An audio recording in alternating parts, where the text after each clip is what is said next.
ना कई सारे लोग ये गलती करते हैं कि वो हैंड ब्रेक लगाए गाड़ी कई सारे किलोमीटर चला के चले जाते हैं, उन्हें पता भी नहीं चलता। और यही जो वो चीजें होती हैं जो कि आपको एक वो कहते हैं ना स्किल ड्राइवर, वो बनने से रोकती हैं। सो हाय एवरीवन, कैसे हैं आप सब लोग। आज वाला जो वीडियो रहने वाला ये रहेगा न्यू ड्राइवर्स के लिए। पुराने ड्राइवर्स है ना वो भी ये मिस्टेक्स कॉमनली करते ही होंगे, और जो न्यू ड्राइवर्स है वो तो खैर करते ही हैं। इसमें मैं ना कुछ कॉमन मिस्टेक्स बताऊंगा जो कि नए ड्राइवर्स करते हैं और जो कि करनी नहीं चाहिए है।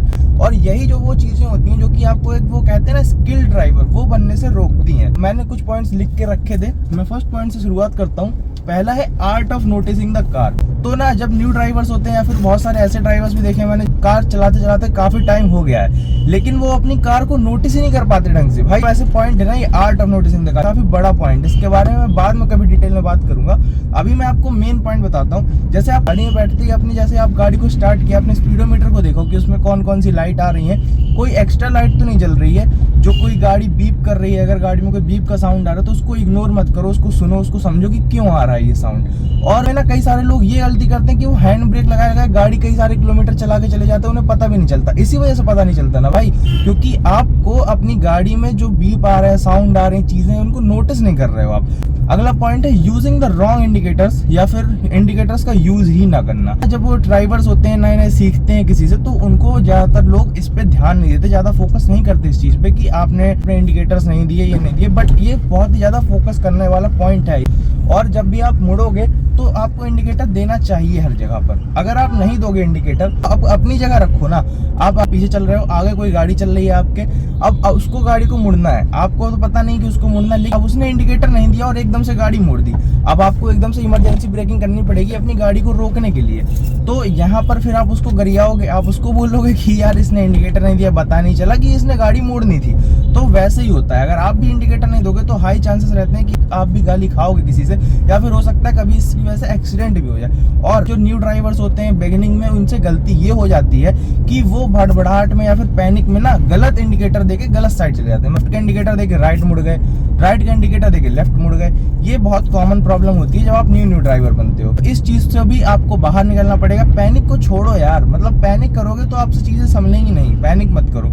और हाईवे पर तो ये गलती बिल्कुल नहीं करनी कि रॉन्ग इंडिकेटर। एक बार ये गलती ना आपकी ट्रैफिक में माफ हो जाएगी, क्योंकि ट्रैफिक में इतना भीड़ होती है, आदमी धीरे धीरे चलता है। बट हाईवे पर अगर आप यही गलती करोगे कि राइट का इंडिकेटर देके लेफ्ट मुड़ गए, भाई वहां गलती की कोई माफी नहीं है। हाईवे पर गलती के लिए भाई बंदा ही नहीं बचेगा आपको माफ करने के लिए। अगला पॉइंट है not seeing in the mirrors. मतलब जो ये साइड मिरर्स दिए गए ना हमको, साइड मिरर्स, IRBM, ये सब वगैरह, इनमें देखना नहीं। ये एक बहुत बड़ी मिस्टेक। और ये सिर्फ नए ड्राइवर्स नहीं भाई, जो पुराने ड्राइवर्स हैं वो भी ये गलती करते हैं। अब ये गलती उन्हें इसलिए हो जाती है क्योंकि उन्हें सिखाया नहीं जाता इतना कि आपको साइड मिरर्स में और पीछे वाले मिरर्स में इतना फोकस करना। उनको ये चीजें बताई नहीं जाती ज्यादा। बट बहुत ही ज्यादा मेन पॉइंट होता है कि आपको साइड मिरर्स देखे बिना गाड़ी चलानी ही नहीं है भाई। अगर मेरे लिए ना कभी अगर मेरी कोई गाड़ी का साइड मिरर टूट जाए ना भाई, मेरे को अंदर से घुटन सी होने लगती है कि मेरे को दिखाई नहीं दे रहा है अगल बगल का, मैं चलाऊंगा कैसे गाड़ी। अब ये मैं इतना ज्यादा फोकस क्यों कर रहा हूँ इस पॉइंट पे, वो इसलिए है क्योंकि अगर आप मान लो मेरे को ना राइट मुड़ना है, मैंने अपनी गाड़ी को थोड़ा लेफ्ट में दबाया, मैंने इंडिकेटर भी दे दिया, बट मैंने अपने मिरर में नहीं देखा। और मान लो इतने में ही कोई गाड़ी वहां से थोड़ी तेज स्पीड में आ रही है, मेरे को लाइट दे रही है कि भाई रुक जा, मेरे को निकल जाने दे, और मैंने बिना देखे मिरर्स में मोड़ दी गाड़ी, बहुत ज्यादा हाई चांस है कि आपकी गाड़ी ठुक जाएगी। या फिर अगर आप कभी लेन वगैरह चेंज कर रहे हो हाईवे पर, वहां पर आपने इंडिकेटर भले ही दे दिया, लेकिन मान लो कोई गाड़ी बिल्कुल ही आपके नजदीक आ चुकी है, वो आपको ओवरटेक ही करने वाली, और उतने में आपने लेन चेंज कर दी बिना मिरर में देखे, तो भाई यहाँ पर भी आपकी ही गलती है और यहाँ पर भी आपका एक्सीडेंट हो सकता है। और भाई मैं भी ये चीज कभी मिस्टेक नहीं करता। मेरे को जब भी टर्न लेना होता है, जब भी मुड़ना होता है, मैं हमेशा इंडिकेटर देता हूँ और हर बार मिरर में देखता हूँ। नेक्स्ट पॉइंट आता है हमारा एस्केपिंग फ्रॉम द डिफिकल्टीज। भाई आप ना अगर डिफिकल्टीज से भागोगे, कि मान लो आपको हाईवे पर गाड़ी चलाना नहीं आता, अब जैसे आप चल रहे हो हाईवे पर, हाईवे आ गया, आपने गाड़ी दूसरे को पकड़ ले, भाई तू चला, मेरे को नहीं चलानी है। आप क्यों नहीं चलानी भाई, चलाओ ना। जब आप डिफिकल्टीज का सामना नहीं करोगे तो फिर आप उनसे सीखोगे कैसे। अगर आपको गाड़ी हाईवे पर चलाना नहीं आती तो भाई जब तक चलाओगे नहीं सीखोगे कैसे। आपको मार्केट में गाड़ी चलानी आती, ट्रैफिक में नहीं आती, अगर नहीं ले जाओगे तो आपका ये डर कभी दूर ही नहीं होगा और आप इससे कभी आगे बढ़ ही नहीं पाओगे। और ये चीज ही आपको फिर एक अच्छा ड्राइवर आप इससे ऐसे नहीं बन पाओगे। अब मेरे साथ ही कई सारे लोग जैसे चलते हैं, कुछ जो नए ड्राइवर्स थे जो मैंने सिखाया जिनको कुछ को तो नहीं ले गए ट्रैफिक में गाड़ी। अब एक दिन कभी वो मेरे साथ गए, चलो ट्रैफिक में ले गए गाड़ी। अब भाई उनसे गाड़ी हो गई बंद बीच ट्रैफिक में। अब मेरे पीछे लगी हुई है रोडवेज की बस, अब वहीं पे खड़े हुए हैं ट्रैफिक हवलदार। अब इनसे गाड़ी आ गई ना बढ़े, स्टार्ट ही ना हो, क्योंकि ये पैनिक कर गए ना ऐसी सिचुएशन में, क्योंकि इन्हें ये सिचुएशन इसके पहले कभी फेस नहीं करी। इतने में आ गया वहां से पीछे से ट्रैफिक हवलदार और रोडवेज वाला कि भाई क्या कर रहे हो, गाड़ी आगे बढ़ाओ ना।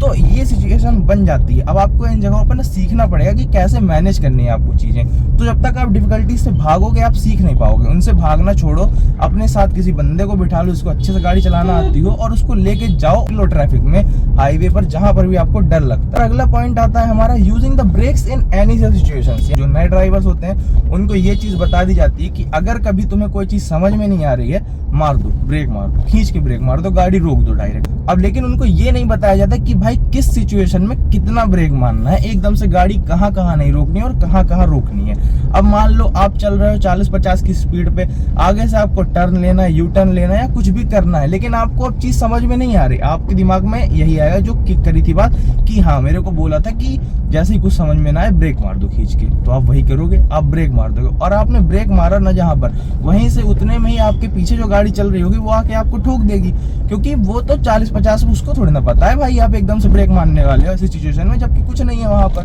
देखो कभी भी अगर गाड़ी रोकनी है ना, धीमे करनी है, एक्सीलरेटर पेडल से पैर छोड़ दो, ब्रेक पे पैर हल्का हल्का रखो। पहले तो एक्सीलरेटर ही छोड़ दिया जाता है, ब्रेक के दम पे गाड़ी वैसे भी नहीं चलाई जाती है, तो फिर हल्का हल्का ब्रेक लो। ऐसा नहीं कि खींच के ब्रेक मार देना है पूरा, हल्का हल्का ब्रेक लो। और हर एक सिचुएशन अलग अलग होती है भाई। ट्रैफिक में आप खींच के ब्रेक मार सकते हो जहां पर गाड़ी 10-5 की स्पीड पर चल रही है, लेकिन अगर आप हाईवे पर हो या फिर सिटी रोड पे हो जहां पर गाड़ी ठीक ठाक स्पीड में चल रही है, वहां पर आप खींच के ब्रेक नहीं मार सकते। नेक्स्ट पॉइंट आता है गाड़ी की स्पीड पे कंट्रोल करना या फिर एक्सेलरेटर कितना खींचना है इसका पता ना होना, काफी इंपॉर्टेंट पॉइंट है। क्योंकि अगर आपकी गाड़ी की स्पीड पर कंट्रोल ही नहीं है तो फिर तो कोई मतलब ही नहीं है आपको गाड़ी चलाने का। क्योंकि आप देखो अगर न्यू ड्राइवर्स होते हैं जो, वो ना उनको कई सारी चीजें अब होती हैं कि फोकस करनी होती है ड्राइविंग में, तो हर जगह फोकस लगता है। अब उनसे ना ये गलती हो जाती है कि वो गाड़ी चलाते टाइम ना इतना ध्यान नहीं रख पाते स्पीड का कि कितना स्पीड खींच रहा है, हमें कितना जा रही गाड़ी। वो दूसरे गियर में 60 स्पीड पहुंच जाते हैं, तीसरे गियर में 90-100 पहुंच जाते हैं, क्योंकि उनका एक्सेलरेटर पे उनके कंट्रोल ही नहीं होता है। और यही चीज है कि ना एबीसी पेडल की हमें सबसे ज्यादा प्रैक्टिस करनी चाहिए। आपको आपकी स्पीड पे कंट्रोल रखना आएगा, क्लच कब दबाना है, ब्रेक का कितना यूज करना है, सब कुछ तब पता चलेगा जब आप एबीसी पेडल का ना ढंग से यूज करना सीखोगे और काफी टाइम तक उसको प्रैक्टिस करोगे। बिना प्रैक्टिस के ये चीज नहीं आएगी। और ये एक बहुत इंपॉर्टेंट पॉइंट है, इंजन को इफेक्ट करती है, इंजन पे इफेक्ट आता है इन चीजों का। और अगर आपको अपनी गाड़ी से प्यार है ना तो आपको ये चीजें नहीं करनी चाहिए। नेक्स्ट पॉइंट आता है डिपेंडेंसी ऑन द रिवर्स। भाई मुझे पॉइंट याद नहीं कि कितने पॉइंट हो गए, 1 2 3 4, वो अपने हिसाब से गिन लेना। मैं नेक्स्ट आपको बताता हूँ, वो है डिपेंडेंसी ऑन द कैमरास। अब देखो जो नई नई गाड़ियां आ गई उनसे हाईटेक हो चुकी हैं, लेकिन अभी भी जो 12 से 15 लाख की गाड़ियां हैं उनमें 360 डिग्री कैमरा नहीं आता, और कुछ जो उसके नीचे की गाड़ियां हैं उनमें रिवर्स कैमरा नहीं आता। वाला मिस्टेक मैंने क्यों रखा है, वो इसलिए रखा है ना क्योंकि देखो डिपेंडेंसी जब आप किसी चीज पे कर लेते हो ना, तो फिर जब वो चीज नहीं मिलती आपका दिमाग काम नहीं करता फिर उस टाइम पे कि अब कैसे करना है, आपको लगता है अब तो नहीं हो पाएगा, है ना। तो ये चीजें हो जाती हैं। अगर आप मान लो आप अपनी गाड़ी में चलाते हो, आपकी गाड़ी में 360 डिग्री कैमरा है, आप उसी के भरोसे गाड़ी को रिवर्स करते हो, बैक करते हो, जो भी करते हो, ठीक है। अब मान लो कभी आपको अपने दोस्त की या फिर ऑफिस में किसी की भी गाड़ी चलानी पड़ गई जिसमें रिवर्स कैमरा नहीं है या फिर उसमें 360 डिग्री कैमरा नहीं है, तो फिर आप उस टाइम पे क्या करोगे, आप तो बैठ जाओगे भाई इसमें तो कैमरा ही नहीं है। आपको ना हर तरीके से गाड़ी चलाना सीखना चाहिए भाई। मेन चीज होती है ये मिरर्स का इस्तेमाल सबसे ज्यादा करना चाहिए। जैसे कि अब मेरा एक एग्जांपल सुन लो, मैं यार पंच चलाता हूँ, पंच में हाँ रिवर्स कैमरा इसमें आता है और पार्किंग सेंसर्स भी आते हैं, ठीक है। अब यहाँ से जब मैं जाता हूँ अपने घर तो वहां पे है बुलेरो। अब वो तो भाई 2015 की मॉडल है, अभी तक बुलेरो में कैमरा नहीं आता भाई, पहले क्या ही आता होगा। तो उसमें भी कैमरा नहीं है, रिवर्स पार्किंग सेंसर्स नहीं है। अब जब उसको मुझे बैक करना पड़ता है ना, तब मुझे थोड़ी सी दिक्कत आने लगती है भाई कि मैं कैसे बैक करूं, क्योंकि इसमें कैमरा नहीं है। कभी कभार मैं थोड़ा बहुत इसमें मतलब कि ऐसा सोचने लग जाता कि यार बैक कैसे होगी। डिपेंडेंसी जितनी ज्यादा बढ़ती जाती है ना चीजों पर, फिर आपका दिमाग ना काम करना थोड़ा बहुत बंद कर देता है उन चीजों के। मतलब है आपकी गाड़ी में इस्तेमाल करो, ये नहीं कहता, लेकिन हाँ और जो तरीके है ना दूसरी गाड़ी का चलना पड़े तो उनको भी सीखो। अगला पॉइंट आता है, आपको बताया गया कि आपको गियर डालना है, जब स्टैंड स्टिल से गाड़ी उठानी है पहले ब्रेक हटाओ, फिर गियर डालो, फिर गाड़ी आगे बढ़ाओ। अब आप खड़े हुए हो, मान लो रेड लाइट पे खड़े हो, अब आपको बताया गया है कि आपको ब्रेक हटाना है, लेकिन ये नहीं बताया कि जब भी आपको एक ब्रेक हटाओ ना, गाड़ी के दूसरे ब्रेक पेडल पे आपका पैर होना ही चाहिए। अगर आप ब्रेक पेडल हटा रहे हो तो हैंड ब्रेक लगाओ, हैंड ब्रेक हटा रहे हो तो ब्रेक पेडल पे पैर रखो ही रखो। ऐसा एक बार हुआ था, रेड लाइट सिग्नल पे मेरे साथ जो थे उनकी गाड़ी खड़ी हुई थी। पहले तो उन्हें हैंड ब्रेक लगा के रखा था, लेकिन जैसे ही सामने दिखा कि 5 सेकंड बचे हैं, अब गियर डालना पड़ेगा, वो भी बेगिनर थे, तो उनने ब्रेक हटाया, हैंड ब्रेक हटाया, अब उनने ब्रेक पेडल से भी पैर छोड़ दिया। अब वो गियर डालने में टाइम लगा रहे हैं, अब उतने में गाड़ी जा रही है आगे पीछे में। आपकी गाड़ी ना किसी भी आगे या पीछे वाली गाड़ी को किस कर लेगी इतनी देर में ही, तो यहाँ पर ये मिस्टेक हो जाती है। अब ये चीजें ना आपको बताते नहीं वो आप, या फिर मतलब वो इग्नोर कर देते हैं कि क्या ही हो जाएगा इससे। लेकिन ये चीज आपको पूरी तरीके से याद रखनी चाहिए कि मतलब जब भी आप अगर एक ब्रेक पेडल से पैर हटा रहे हो तो दूसरे ब्रेक पेडल पे पैर होना ही चाहिए आपका। तो ये कुछ कॉमन मिस्टेक्स थी जो कि करते हैं लोग, लेकिन इनसे आपको समझना है और ये चीजें आपको नहीं करनी है। तो यही चीज इसलिए मैं आपको ये वीडियो बनाया था। और ऐसे ही जो ये मिस्टेक्स करते हैं ना, वही एक स्किल ड्राइवर नहीं बन पाते। लेकिन आप अगर इन मिस्टेक्स को ना ध्यान में रखोगे, इनको सही करने की कोशिश करोगे, तो आप एक स्किल ड्राइवर बन सकते हो। और ड्राइवर बनने में भाई बहुत सारी चीजें भी लगती है ना, आपको 50 जगह माइंड घूमता है, 50 चीजें देखनी पड़ती हैं आसपास की, इंडिकेटर्स कब देने, ब्रेक का इस्तेमाल कितना करना है, क्या करना है, भाई सब इन सब चीजों का ना एक परफेक्ट कॉम्बिनेशन जब बनता है तभी वो एक स्किल ड्राइवर बनता है। आपसे मिलता हूँ मैं नेक्स्ट वीडियो में, तब तक के लिए थैंक्स फॉर वॉचिंग। और अगर अच्छा लगा वीडियो तो चैनल को सब्सक्राइब कर लेना। मिलते हैं आपसे अगले वीडियो में।